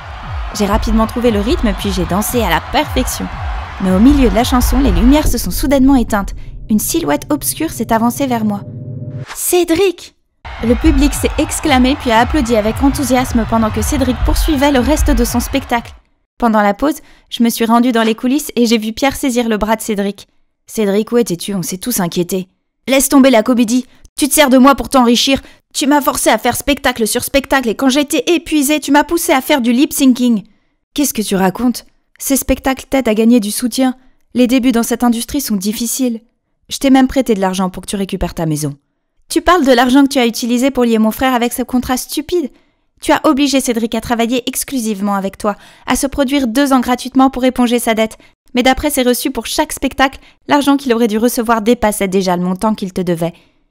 Qu'est-ce que... T'es surpris ? Maintenant, nous avons toutes les preuves contre toi. Et alors ? Cédric l'a signé de toute façon. Un contrat est un contrat. Si tu le romps, je t'expulserai de la compagnie et je m'assurerai que tu n'auras plus jamais de spectacle. Toute ta famille sera pauvre comme avant. Je ne crois pas. Que dirait le public s'il savait que tu as flirté avec lui depuis le début ? Et que lorsqu'il t'a rejeté, tu l'as manipulé et surmené jusqu'à ce qu'il accepte de sortir avec toi ? Depuis combien de temps tu le sais ? Assez longtemps pour te démasquer. Maintenant, tu as 2 options. 1. Annuler le contrat dans les prochaines 24 heures et payer à mon frère l'argent que tu as exploité sur lui. Ou 2. Nous publierons ce que tu as fait et nous verrons si tu survivras dans le showbiz par la suite. Je ne te déteste pas d'avoir des sentiments pour moi, mais ce marché n'est pas juste. Pierre a eu l'air nerveux et en colère, puis il est parti en trombe. Je me suis retournée vers mon frère agaçant et gaffeur et je l'ai serré dans mes bras. Je suis désolée de t'avoir mal compris. Pourquoi tu ne nous as pas dit que tu avais emprunté de l'argent pour récupérer notre maison ? Je sais à quel point tu voulais la récupérer. J'ai donc participé au concours, mais l'argent du prix n'était pas suffisant. C'est alors que j'ai demandé à Pierre. Je suis bête. Si tu n'avais pas retrouvé le contrat et les reçus, j'aurais encore cru à ces mensonges et j'aurais travaillé jusqu'à l'épuisement. Alors tu as bien reçu mon message ? J'étais sur le point de couper toutes les connexions avec le monde, mais ce jour-là, j'ai ouvert mon téléphone et j'ai vu ton message. Ça doit être de la télépathie fraternelle. Encore une chose, Emma, tu m'as vraiment aidé à me retrouver. Qu'est-ce que t'en dis ? Tu veux être la petite amie d'un rappeur superstar ? Oui, je le veux. S'il vous plaît, faites en sorte que vos histoires d'amour soient le moins possible devant moi. Heureusement, j'ai été sauvée lorsqu'un staff a appelé Cédric pour qu'il retourne sur scène. C'est pas facile pour nous, les artistes, d'avoir une grande plateforme littéralement comme cette scène. Nous avons toujours un prix à payer pour la gloire. C'est pourquoi je suis éternellement reconnaissant à ma famille et à mes amis qui m'ont toujours soutenu. Et un grand coup de chapeau à ma sœur, qui m'a inspiré cette chanson. Puis il s'est mis à rapper sur mes poèmes. Ses rimes et mes poèmes s'enchaînaient et faisaient vibrer la foule. C'est un génie de la gymnastique parolière. Après le spectacle, Cédric a reçu une vidéo de Pierre. Cédric, je suis désolée d'avoir profité de toi. Je t'aime beaucoup et je voulais te garder près de moi. Je vais te rembourser ce que je te dois et faire une pause dans le showbiz. J'espère vraiment qu'un jour tu pourras me pardonner. Ah ! Tous ces drames, c'était beaucoup pour mon moi introverti. Je me suis donc offert un peu de temps libre pour me ressourcer. Grâce au rap de Cédric, des dizaines d'éditeurs m'ont contacté pour mes poèmes, y compris ceux qui m'avaient précédemment rejeté. Bon sang, est-ce que je vois mal les choses ? Un courrier de Louis Beaumont lui-même. J'ai hâte de le voir en personne. Et vous ? Continuez à travailler pour votre rêve. Peut-être qu'un ange secret est en route pour vous apporter une merveilleuse opportunité. Maintenant, regardez cette fille qui domine la scène, qui réussit toutes les performances. Devinez quoi ? C'est moi, je suis Rina, une beauté talentueuse comme ma mère, demi-grande, la célèbre chanteuse. En plus d'être une diva éblouissante, maman travaille aussi comme professeure de chant dans mon école, la Gloria Rowley Art Academy. Avoir les meilleurs professeurs ici pour m'aider à perfectionner toutes mes compétences, c'est génial, non ? J'excelle dans tout ce que je fais. Être animatrice, danser, jouer la comédie, maîtriser le piano. Mais je savais que rien de tout cela ne satisferait vraiment ma mère parce qu'il y a un problème qui n'est pas si réjouissant.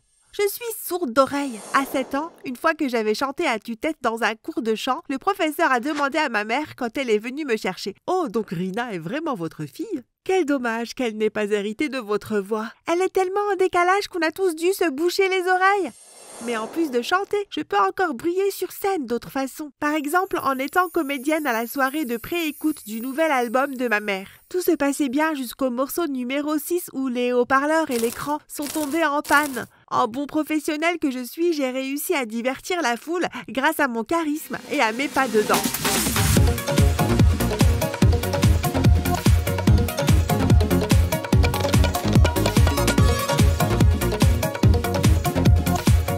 Chante-nous une chanson aussi, s'il te plaît. Soudain, le reste du public acquiesce. J'ai hésité, puis j'ai décidé de me lancer. Juste une courte chanson, ça ne peut pas être si mal.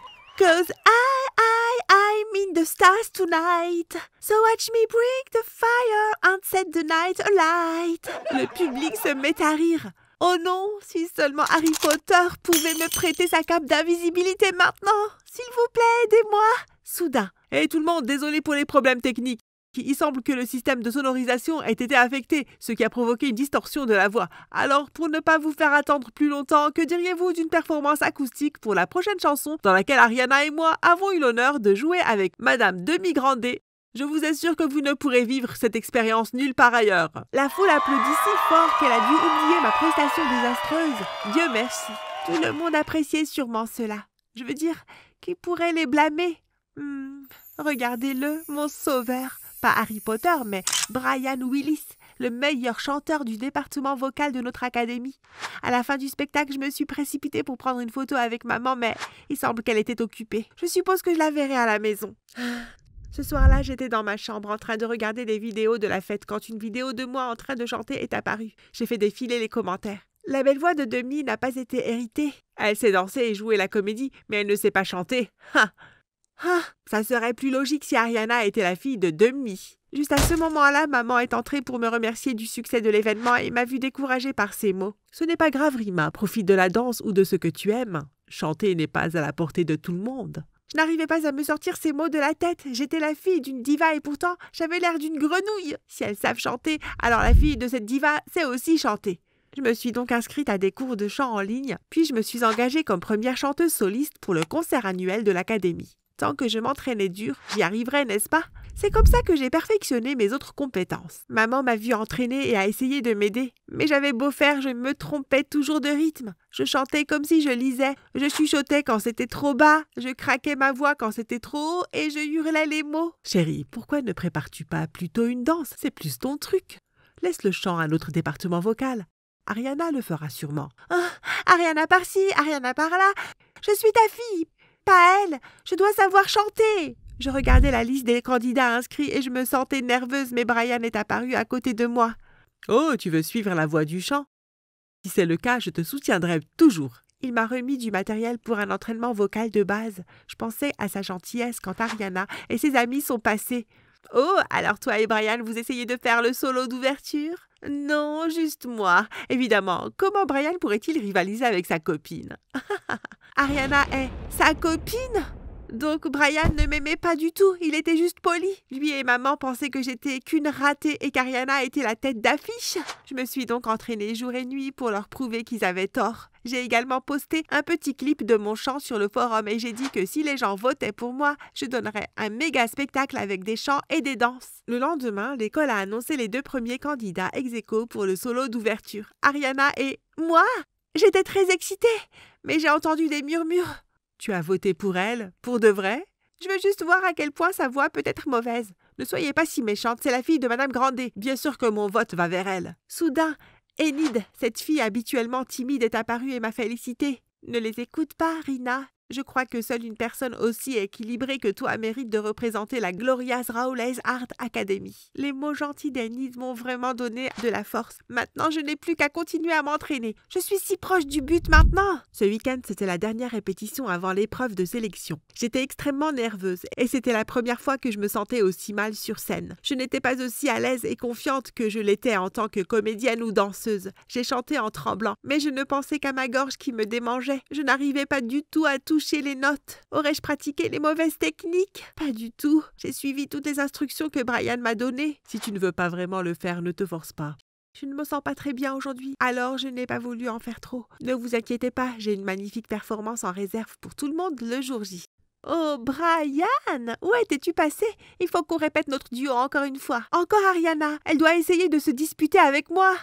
J'ai regardé l'auditorium d'un air morose et j'ai vu tous les élèves des différents départements en train de se préparer pour le spectacle. Ils s'entraînaient tous avec passion, alors je ne sais même plus ce que je fais.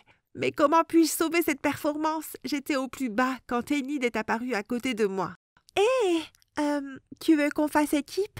J'ai la voix et tu as la meilleure présence sur scène. Voyant mon visage confus, elle poursuit. Je t'ai toujours admirée et c'est vraiment triste de te voir comme ça. Nous voulons tous que l'événement soit un succès pour notre académie, n'est-ce pas? J'ai fait beaucoup d'efforts. Tout le monde, surtout ma mère, attend ma prestation avec impatience. Je ne peux pas échouer. J'ai donc accepté qu'Enid m'aide à faire de la synchronisation labiale pour l'audition. Juste pour une fois. De toute façon, je me rétablirai à temps pour le vrai concert. L'audition a bien commencé. Enid chantait dans les coulisses et il s'avère que sa voix est du niveau de celle de Taylor Swift. Elle est même plus soul que celle d'Ariana. En voyant les visages stupéfaits de la foule, j'ai donné le meilleur de moi-même en toute confiance. Mais j'ai soudain remarqué les regards confus de la foule et j'ai réalisé quelque chose. Enid s'était arrêtée de chanter. Paniquée, j'ai allumé mon micro pour chanter, mais c'était faux. Le son était horrible. Mais j'ai réussi à finir la chanson et je me suis précipitée en coulisses. Dès que je suis arrivée dans les coulisses, j'ai vu ma mère et d'autres élèves, dont Brian et Ariana, réunis autour d'Enid, qui sanglotait en disant que son micro s'était cassé et qu'elle ne voulait pas me laisser tomber. « Enid, qu'est-ce que tu fais ici? Je ne peux pas, Harry, s'il te plaît, pardonne-moi. Je ne peux pas faire ça, même si tu es ma sœur, je ne peux pas. » De quoi tu parles? Attendez, vous êtes sœur? Oh, je vois, je savais que je n'étais pas la personne préférée d'Ariana, mais là, c'était vraiment bas, même pour elle. Maintenant, j'ai la risée de tout le monde. La journée avait été horrible et je voulais juste me blottir dans ma chambre et rester seule. Seulement maman a frappé à ma porte. « Chérie, on peut parler ?» J'étais trop triste pour répondre et maman a dû m'en vouloir car elle n'a pas recommencé à frapper. Je ne peux pas lui en vouloir. Je le ferais aussi si j'étais elle. Une fille sourde comme moi l'embarrassait vraiment. Comme prévu, le lendemain à l'école, tout le monde s'est mis à parler de 3 sujets brûlants. Le premier étant ma synchronisation labiale. Rina ne sait même pas chanter correctement. Sa performance était une farce. Mais c'est vraiment une grande danseuse. Elle ferait mieux de se concentrer là-dessus. La deuxième, c'est qu'il soupçonnait Ariana d'être le cerveau qui m'a piégée. Et la dernière était la surprise de voir à quel point la voix d'Enid était géniale. Toute la matinée, je n'ai pas pu échapper au commérage. Pire encore, des clips de mon lip-syncing ont été mis en ligne et l'académie a été accusée de favoriser la fille d'une célébrité au détriment de son talent. Je n'ai jamais voulu que cela affecte la réputation de ma mère et de l'école. Je sais que je dois essayer d'arranger les choses, alors j'ai décidé de m'excuser devant tout le monde pendant la pause déjeuner. C'est moi qui ai eu l'idée de faire de la synchronisation labiale et je sais que c'était stupide. Je suis désolée, je n'aurais pas dû le faire, mais avant que mes amis ne puissent répondre, Enid a pris la parole. « Rina, je n'avais pas l'intention de faire échouer le projet de lip sync. Ariana m'a supplié de le faire, mais j'ai refusé. C'était un incident complètement involontaire. S'il te plaît, laisse tomber, je ne t'ai jamais demandé de faire ça. Je n'ai pas enregistré notre conversation parce que je te faisais confiance et que tu es ma sœur. Mais allez, Ariana, tu sais ce que tu as dit. Tu ne l'as pas enregistré, alors c'est une bonne chose que je l'ai faite. » Ariana sort alors son téléphone et passe une vidéo. « Pourquoi as-tu menti à propos de la synchronisation labiale? Détends-toi, tu devrais me remercier de t'avoir aidé à éliminer une rivale. » J'ai été choquée et tout le monde l'a été aussi. Je n'aurais jamais cru que la douce et timide Enid puisse être aussi complice. Enid ne pouvait plus jouer l'innocente. Elle a craqué et a tout raconté. Ok, je l'ai fait, mais aucun d'entre vous ne comprend ce que c'est que d'avoir Ariana comme sœur.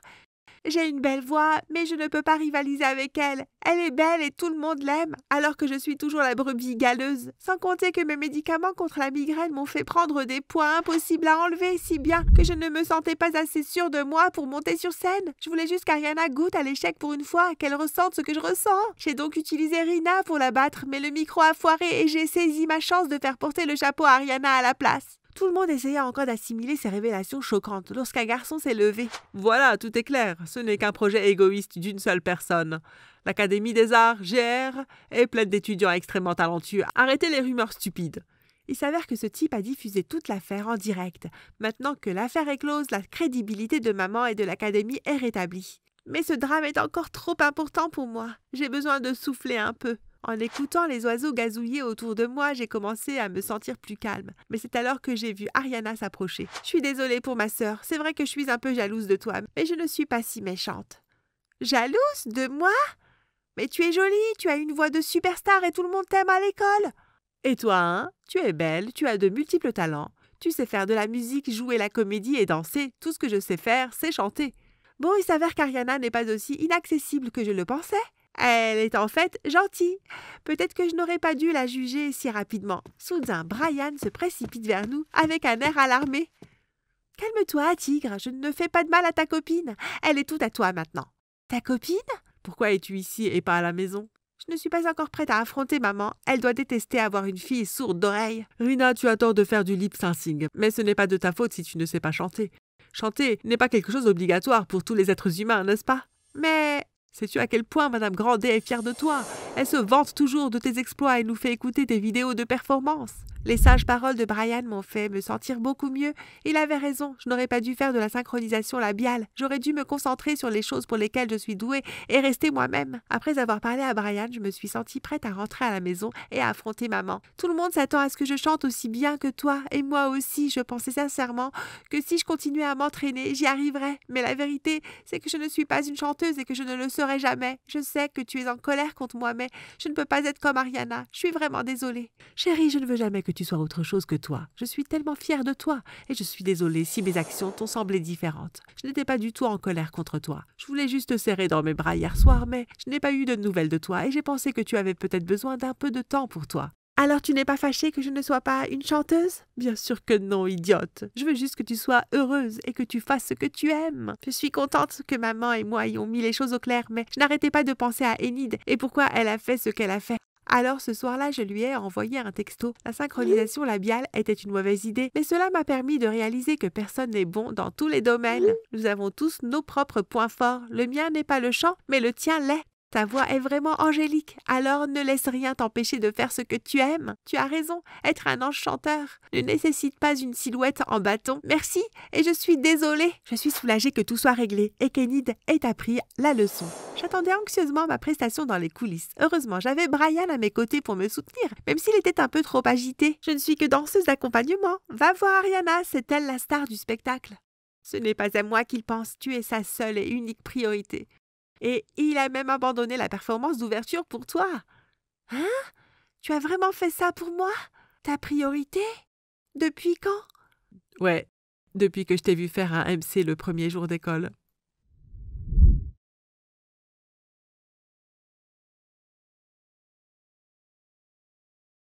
Mon plus précieux garde-temps. Il y a un dicton qui dit « Quand vous faites confiance à quelqu'un sans aucun doute, vous avez soit une personne pour la vie, soit une leçon pour la vie. » Vous pouvez être sûr que j'ai appris une précieuse leçon parce que cette citation s'est manifestée dans ma vie. C'était l'été 2000. Avant même que nos chers smartphones et médias sociaux n'existent, Elio, Tara et moi explorions la glorieuse Barcelone. L'Espagne était la première étape de notre voyage à travers l'Europe pour fêter la fin de nos études au lycée. C'était moi à 18 ans.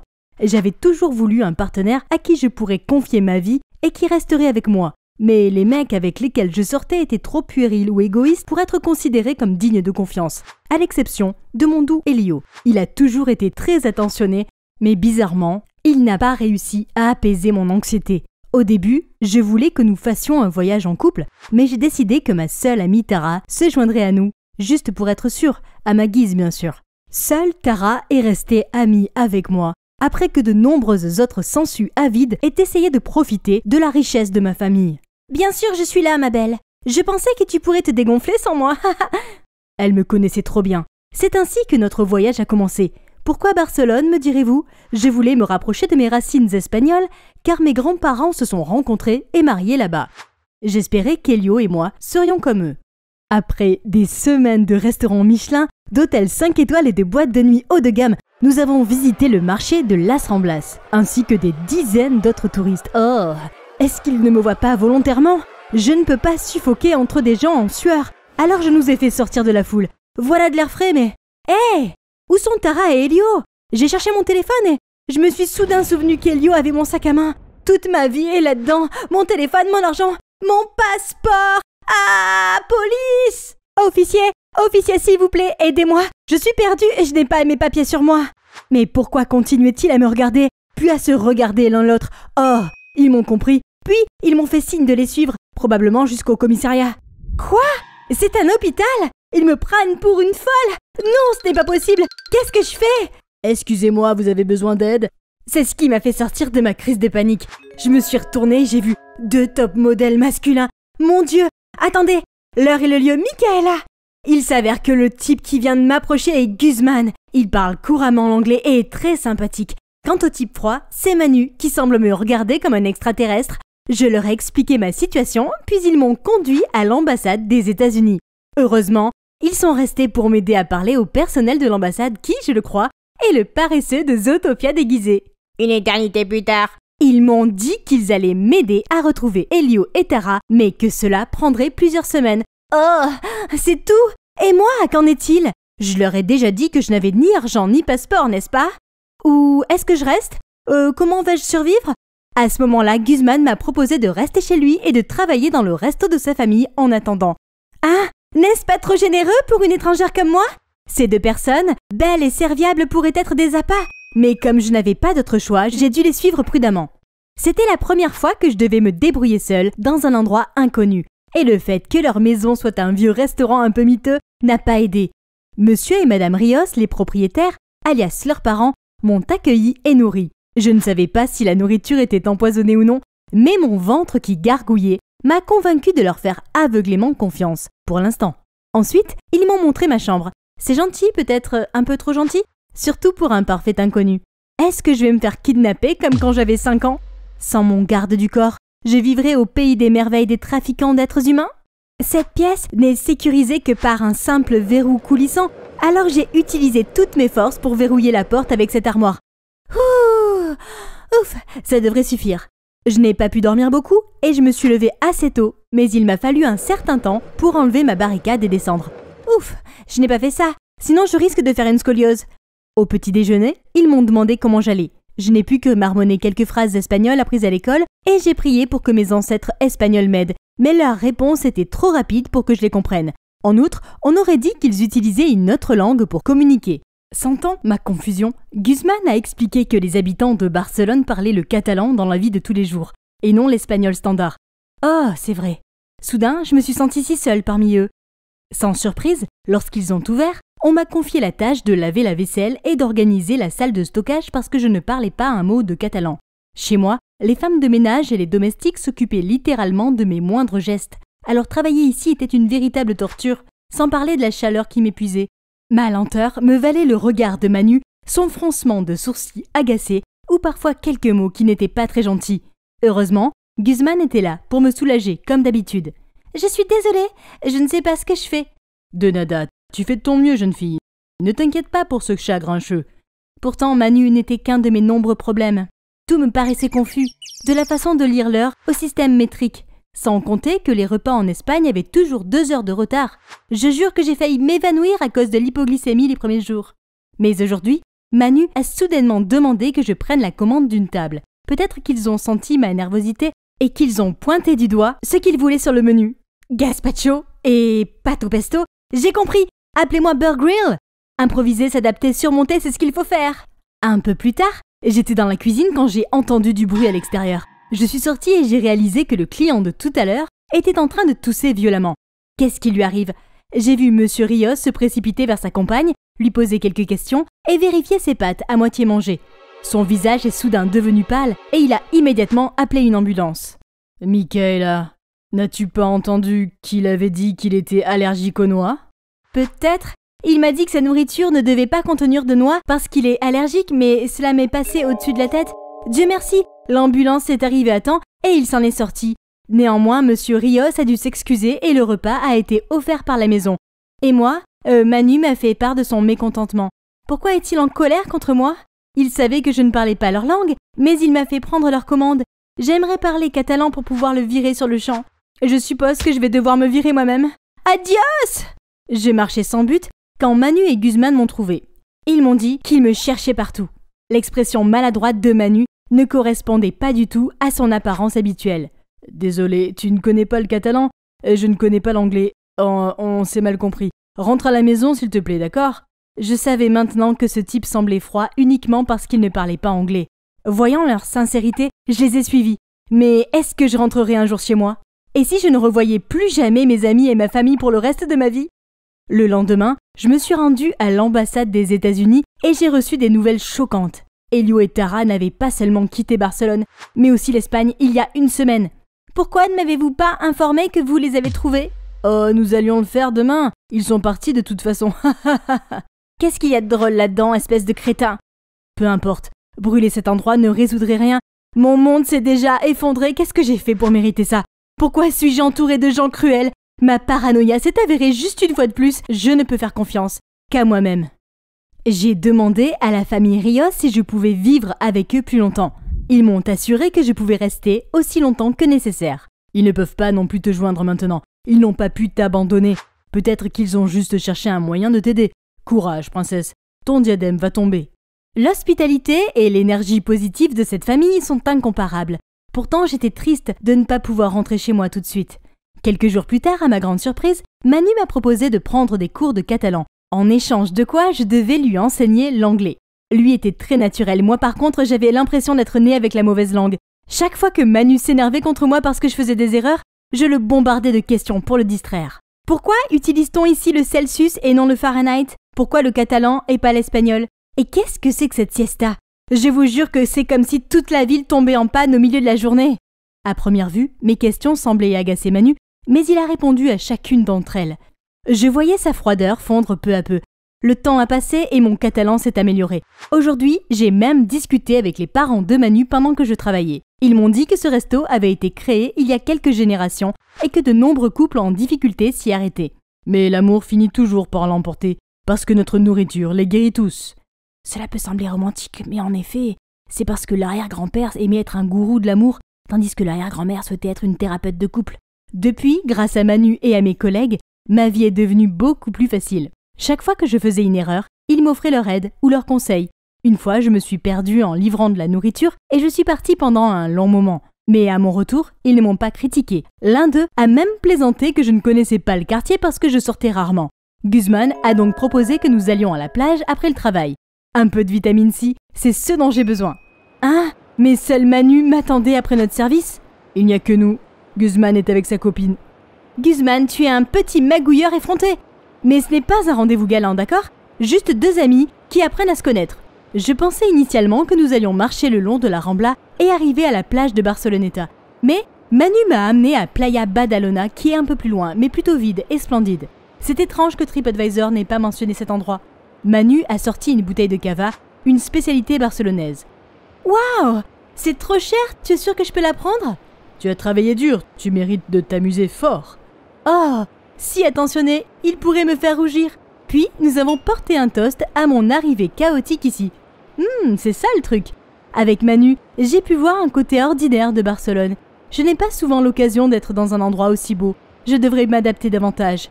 Et puis, si je n'étais pas là, je n'aurais jamais pu observer de près ce monument magnifique. Laissez la place à Jésus. Jésus, je veux dire Guzman. Il a eu un rendez-vous horrible et il est venu se défouler. À quoi pensais-tu, Michaela? Tu as un petit ami, tu te souviens? Finalement, ma vie ici est devenue plus agréable. J'ai en quelque sorte adopté la mentalité de la mañana, alors prendre son temps est devenu ma devise.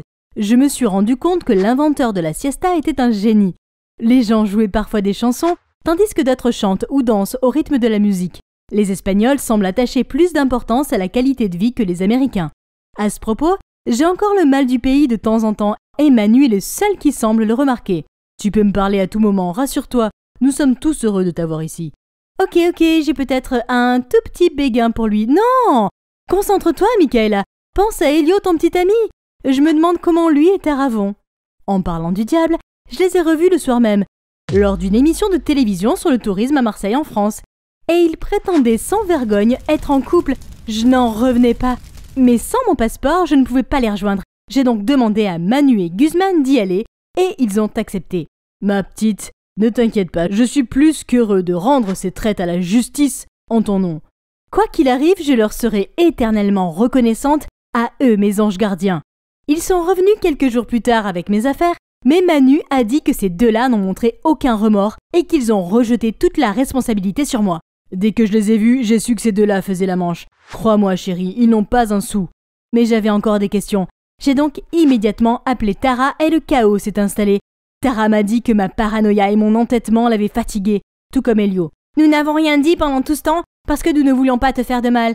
Mais en fait, c'était comme un soulagement de ne pas t'avoir à nos côtés. Savais-tu que nous étions liés par un traumatisme commun? C'est toi! Bien, j'espère que vous êtes heureux de demander l'argent à des inconnus tous les deux? Tara, tu parles à Michaela? Mickey, attends! Je ne peux plus rien entendre. Il n'y avait même plus de larmes en moi. Manu s'est assis à côté de moi. Eh, tu t'es débarrassé de ces traîtres? Pourquoi ce long visage? Je vais bien, ne t'occupe pas de moi. J'ai juste perdu les deux seules personnes en qui je fais confiance. En dehors de ma famille, ce n'est pas grave. Allez, c'est pas si grave. Décourage-toi. Qu'est-ce que... Oups, Je me suis trompée. Ne te décourage pas, je veux dire. Réjouis-toi. Ne rigole pas, je ne plaisante pas.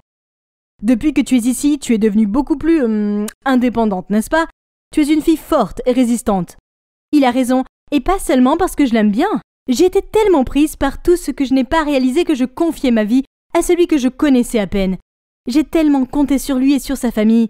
Peut-être que c'est pas si mal de savoir que les bonnes personnes existent encore. Et ce type, il me rend la tâche si difficile pour quitter cet endroit. À l'aube, je me suis réveillée au son assourdissant des hélicoptères. C'est l'emblème de ma famille. Mes parents ont dû envoyer ces hélicoptères. Un type en noir s'est approché de moi et m'a dit que mon père voulait que je rentre à la maison parce que j'avais déserté depuis trop longtemps. Il m'a pris dans ses bras et nous sommes rentrés directement en Amérique. Je l'ai supplié de faire demi-tour pour que je puisse dire au revoir à Manu, Guzman, Monsieur et Madame Rios, mes sauveurs, mais ma supplique a été complètement ignorée. Je suis enfin rentrée chez moi et je suis allée à l'université, mais en tant que personne différente. J'étais déterminée à me socialiser plus et à faire de nouveaux amis. Et non, il ne suffit pas de parler. J'ai en fait emménagé dans un dortoir pour être entourée de mes camarades. Cela a pris du temps, mais j'ai appris à m'ouvrir et à garder ma confiance en moi. Je ne devrais pas me priver de compagnie à cause de peurs irrationnelles. Cependant, je n'arrivais pas à oublier Manu. Nous ne nous étions même pas dit au revoir et nous n'avions aucun moyen de nous contacter. Je suis donc retournée à Barcelone pour le chercher. Mais quand je suis arrivée, sa famille m'a dit qu'il était parti à l'aéroport. Il s'est avéré qu'il était parti à ma recherche aussi. J'ai immédiatement pris un taxi et je me suis rendue à l'aéroport. Dès mon arrivée, j'ai vu que le premier vol pour l'Amérique avait déjà décollé. C'est ainsi que s'est achevé mon séjour à l'étranger. Michaela, mi amor, où es-tu? Oui, mon amour. Encore cet album photo. Je suis là, regarde-moi. Eh bien, je n'ai pas compris pourquoi tu n'as pas pris ce vol. J'ai eu le sentiment que je te reverrais si je me retournais. C'est de la télépathie.